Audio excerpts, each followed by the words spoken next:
It's your boy now GZX. Play with your mama, don't play with me. Broward County's best podcaster. You know what I'm saying? I've had a breakthrough with my nephew. I just want to touch on this because for like the whole last year. Oh, hold on 1 second.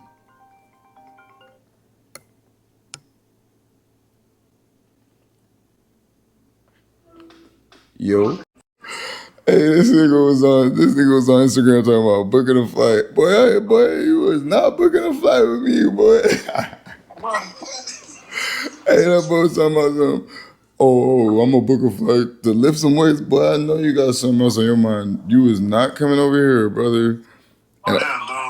No, I thought it was hilarious. That boy was like, so tell me when to fly in. Boy, I had to ask Buddy, like, you was raised by your mom, huh, bro? Like, I seen this man. I posted on the page on the.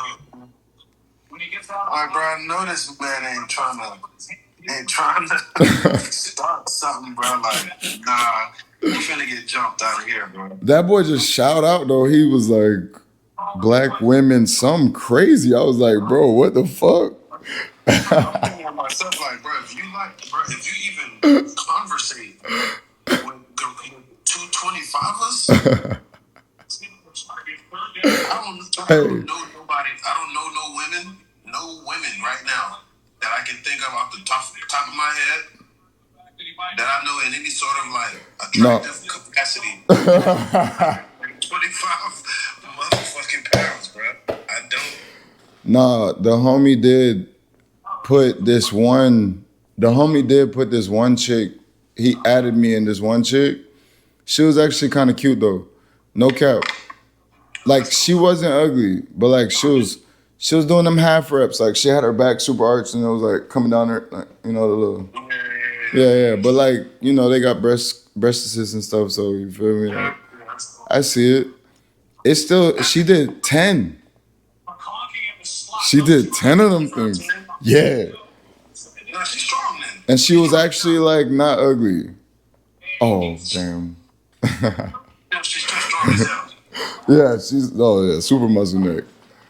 Super muscle neck. Listen, I don't care what nobody say. If you're a gal, that's crazy work.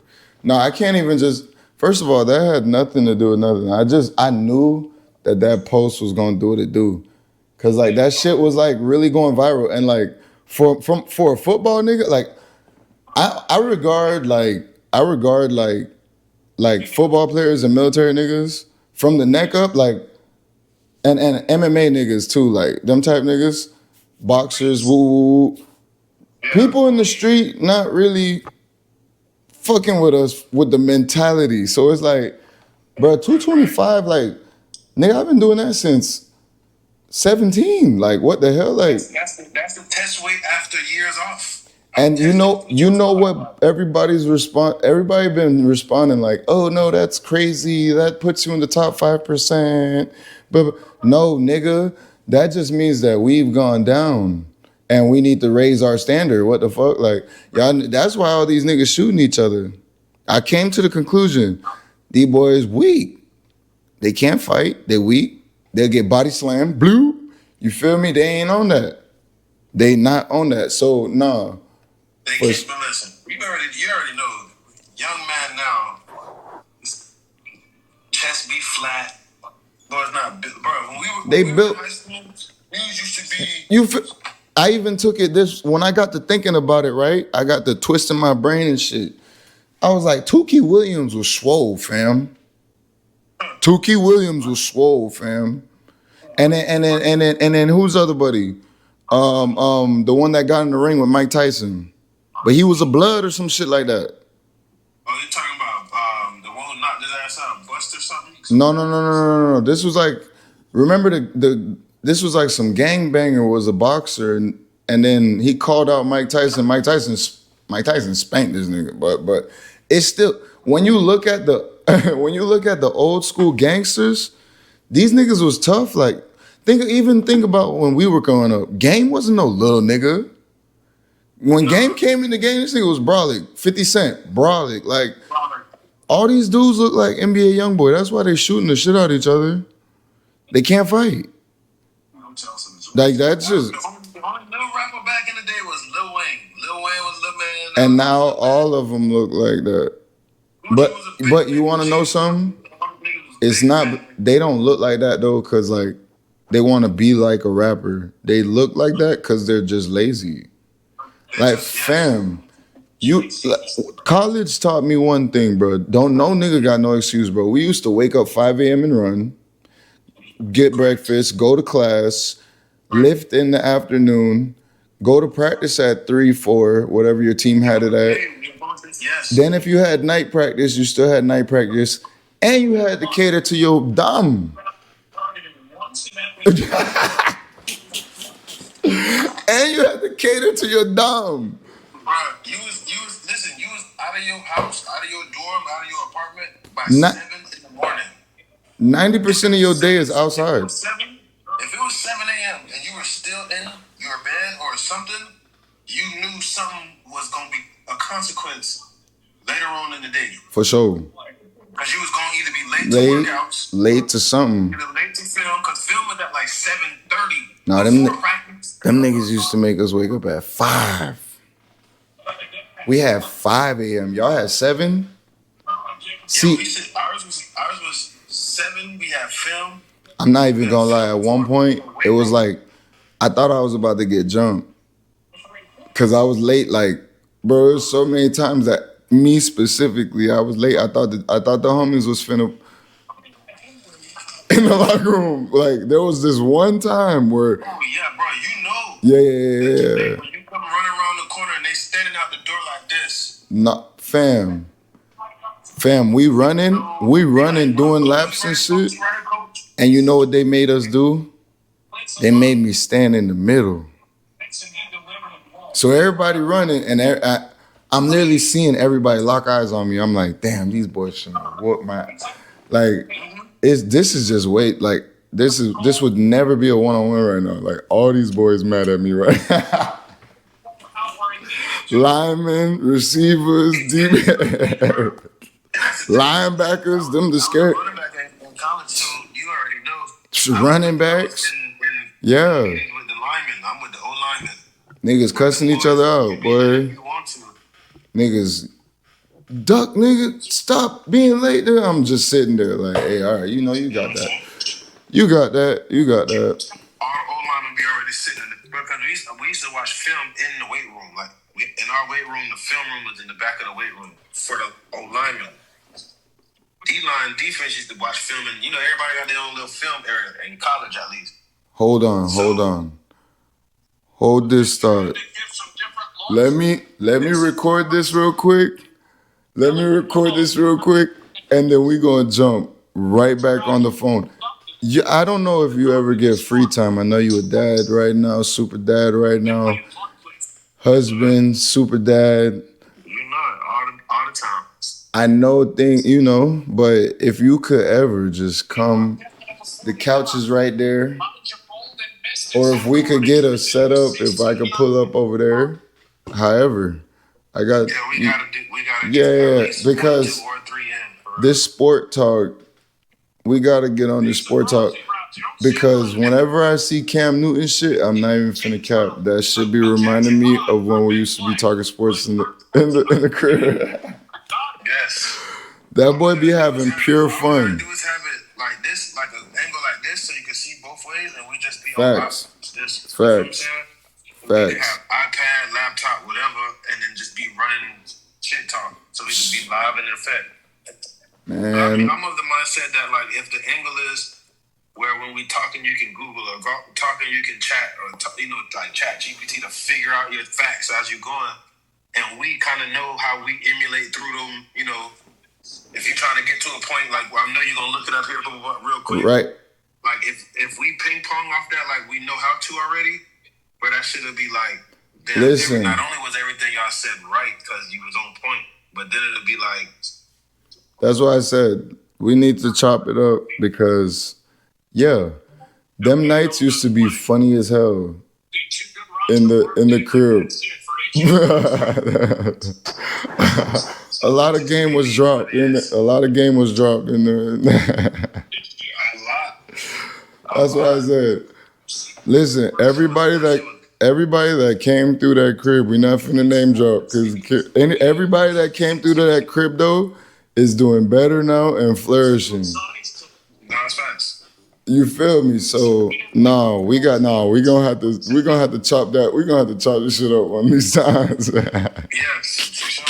I'm gonna come in. Just tell me what time to come in there tomorrow. I'm free now. I'm off now for like 2 weeks, so I could come in there tomorrow. We could kick shit, figure out whatever. I'm off tomorrow, so if you want to, whenever, yeah. Yeah, well, shit. Just let me know. All right, shit. I'm gonna hit you right back though when I get done with this. All right, brother. Yeah. Love. And we're back. Play with your mama, don't play with me. So, everybody's been telling me that you cannot get through to these YNs. And this whole year, I refuse to believe it. Like, I just can't believe that. So, my nephew just came back, and I swear, for the life of me, and I found out we not arguing, right? But it's been like feeling like arguing. But he is becoming a man. And one thing that he said to me that my daughter said to me that really stuck out through the conversation was they both said, the reason I talk to you like this is because you get it. And now I think I know what that means because I am willing to argue to help. I don't know if that's even a thing. Woody whoop was ism, whatever, woody whoop. But at the end of the day, I'm willing to try to illustrate it 1,000 different ways just so he could get it. And of lately, he actually is. And then he opened up and started telling me more about himself. And that's kind of my message right now. Like, I really do think I'm on age. I'm done ripping and dipping. I'm done with the fake and the funk. Like, I'm on age. Like, I'm really on age. Like, actually, I am actually on age. Like, I can go to the bar with my nephew. Okay, cool. Listen, Shad, I gotta treat him as he wants to be treated because he is a man now. I call him Derek. I gotta get used to calling him what he wants to be called. Shad. I think part of the reason I argue with you is because I see your potential. And as we found out through our conversations, the reason you argue with me is because you're actually trying to figure things out, ask why, but in your own way. So it comes off a little bit aggressive. Here's one thing, kid. And remember this, if anyone has a thing that they gravitate to, mine was football. Try to analyze life in those parameters because you'll find structure. So potential kills, kid. Because one thing I learned, thank God I had Coach Abu, Coach Monty, the whole coaching staff at Westlake, but specifically these two people. My father passed away when I was in West Virginia, and the two of them stepped in amazing. Father figure, because as I became a father, I realized they were telling me the good, the bad, and the ugly. So you know what that means, kid? They actually cared about me. They actually wanted me to get better. It was hard because they were telling me the harsh truth, but they wanted the best then. because they could have just hid that information. And that's how I feel about you, kid. I know some of the things I tell you might feel like, damn, why are you being so hard on me or harsh? But it's because I care and I love. So I want to see you do the best you could possibly do. So you might look at it like nitpicking, but it's because I know if you do these little things right here, you're going to shoot through the moon. And let me tell you, kid, potential kills because all potential is a decision. So it was my, at the time, sophomore season at Westlip. And I was like really pissed off. I felt like I should be playing. I felt like I was getting hosed. Boom, boom, boom. At the end of the year, I damn near tried to transfer without even telling them boys. Like I just kind of told the coach like I want to come over there. I didn't realize they got to go get a release. So boom, end of the year. I had a pretty decent year, but I didn't really get to play. But I still had 2 forced fumbles. Like it was like every time I got to play, I made a play, but then they would take me out. So boom, whatever. Coach Abu says he caught me in the basketball in the basketball facilities. So boom, he sat me down in the bleachers. It's just me and him. And he's like, I heard about you wanting to transfer. And I was like, what? Damn, they called already? Like, and he was like, yeah, like, I heard you wanted to transfer. We actually really like you. We want you to do good. And I was like, damn. Okay, so why are y'all not playing me? Hello. Like, and he looked me dead in my face and said, you're the best corner we have on the team. Need I remind you, we had an all-conference corner, Justin Black, fire. Rod White, I think he made all-conference too. He was good than me. So obviously there's a little, you feel me? But at the end of the day, Coach Abu said he felt like, remember that word? This is why I don't go by feelings. F your feelings. Coach Abu, and I mean that to myself in this, Coach Abu told me he felt like I was the best corner. I was like I was so happy. Like, what the fuck? Yeah, like, I knew that. That's the next year I'm playing, right? And then he looked me dead in my face and said, but you suck. That shit snatched the soul out my body, bro. Like, I was like, what? How you gonna say some shit like that? So, boom, he went in depth like I do with you, kid. He went in depth. He was like, listen, even though I think you're better than Rod and woo, they're giving 100% all the time. I don't even think I've seen your 80. And I was like, damn, you are kind of right. Like I was always late. Like I was just saying on the phone, like I ain't really try to live because I was like, bro, them boys not playing me anyways. I wouldn't really hit in practice. Like the little things. Off season, I'm arguing with my BM instead of focusing on the game. Woo, woo, woo. Boom, that last year after he told me I was the best, but I sucked, he said, go this offseason, let me tell you, don't transfer because we all like you. This offseason, give it your all. So I gave it my all. Danny could tell you, kid, Danny was with me, and Danny lost so much weight in the summer. Bro, that shit was so great. He lost 90 pounds in one summer because he was doing the football workouts with me.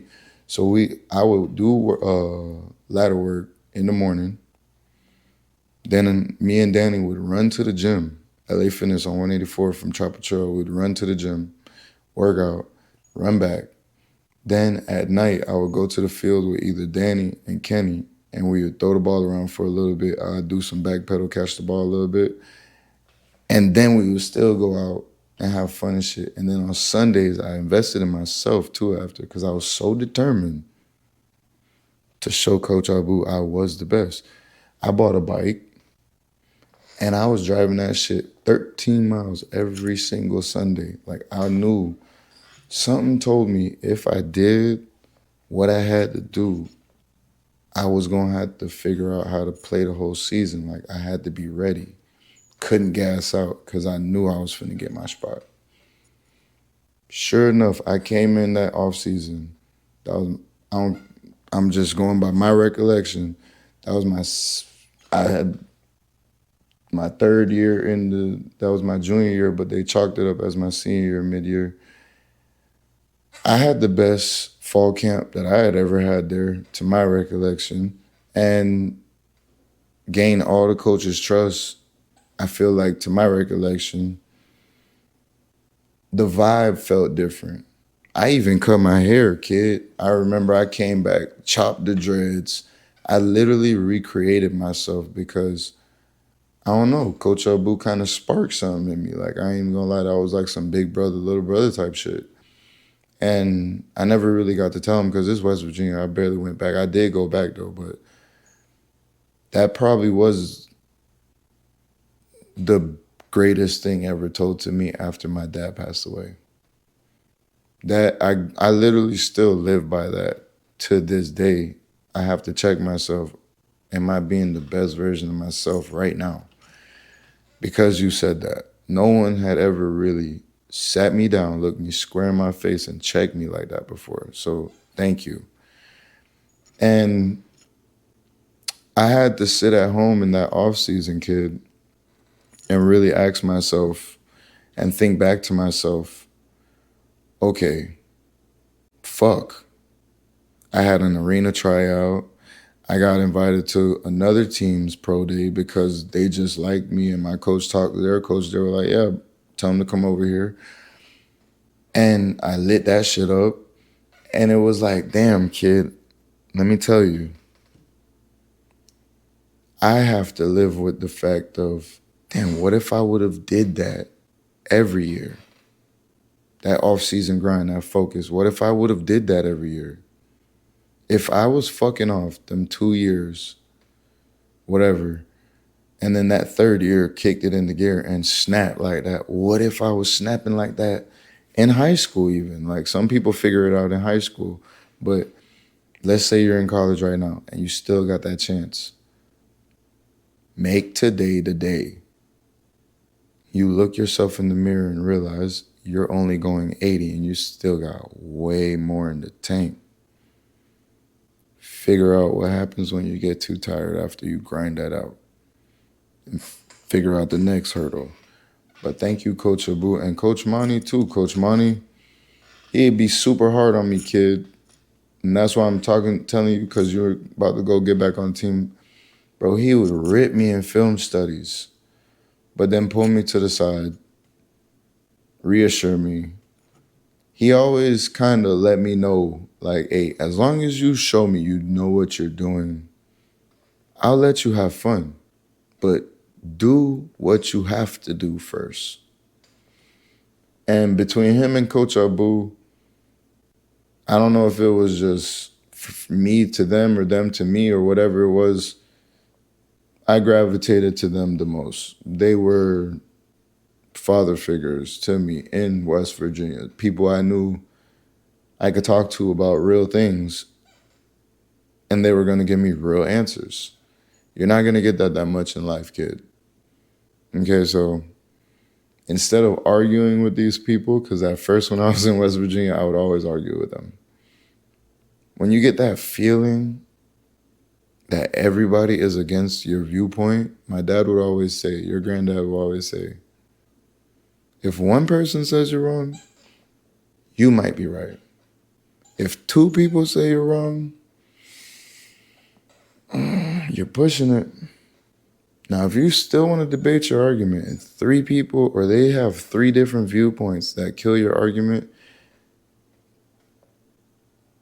just do what they're saying. They see something you don't. With that being said, I appreciate you, kid, because you humbled me as well, because you sat down, told me about myself, and now I have something better to raise a Leo with, because I hear you, kid. You're living in a new generation and you're trying to make your way through. And you're trying to be heard. trying to be seen. Just wait your turn, kid. You don't need money. You don't need none of that. Make that football field your limelight. Remember, kid, I was hard on you because I was tired of seeing the potential. But we've done worked out. We done had our little arguments. And now I'm telling you what I'm telling you about potential. And I know you're going to go make something of yourself. So go do it. And I hope somebody else gets something from this message, because Coach Abu changed my life when he told me, I feel like you're the best. That means from his eyes, I'm the best. But from what I'm giving, I'm not even at 60, 80%. That means I got to look in the mirror. I got to change. I got to do something better. A lot of us these days look for the exit and look for something to blame, but sometimes when your back's against the wall, even when you feel like you're right, there's still no one to blame but yourself. So don't blame the blame game. Figure it out. So that's all I'll tell you, kid. You already know, I told you. Whenever you feel like I'm coming at you, just ask me. You already know, Uncle Open Book. I'll tell you anything. You already know. And that should go for any young YN. I hear y'all. I think I figured it out. Y'all argue to be heard instead of reason to be heard. I get it, because I used to be the same way, but I was a crash out. I'm trying to help you guys. Listen, whenever you feel like you're getting heated and whoever you care about is against you, just try to stop and think, what do they see that I don't? Just try to stop and think, what do they see that I don't? Because these people care about me, my parents, or I see people fall out with their best friends because of words and how they said things, and because it was an argument. Maybe they were just passionate. We should stop that part of things and figure out the root of the problem. I think Coach Abu and all the coaches in West Virginia knew I was from Florida. My dad passed away. Maybe that they always kind of kept an eye on me. But from recent experiences, I could tell a lot of people are walking around with no guidance, no shield, no big homies, bro. Listen, if you feel like you're confused about the world, my clients know I'm an open book. You could talk to me about anything. Comment, DM me on the back end. We could chop it up. You know what I'm saying? I'm always there to help somebody with life. I want to hear about your drama. Because if you tell me about your BM and I'm going to ask you what you did. You're going to have to show me you was a saint. I'm not buying it. So at the end of the day, I'm someone that you can talk to and reason with. I will always try to figure out a way. And that is my take today. I appreciate you, Coach Abu, Coach Monty. Officially, I think everybody from up there besides Coach Forsey is retired, so that would be the end of a chapter. But the legacy will never die in my life. I will always rep the lib because of y'all too. Appreciate y'all. This is not GZX. Play with your mama, don't play with me. Bless up, y'all.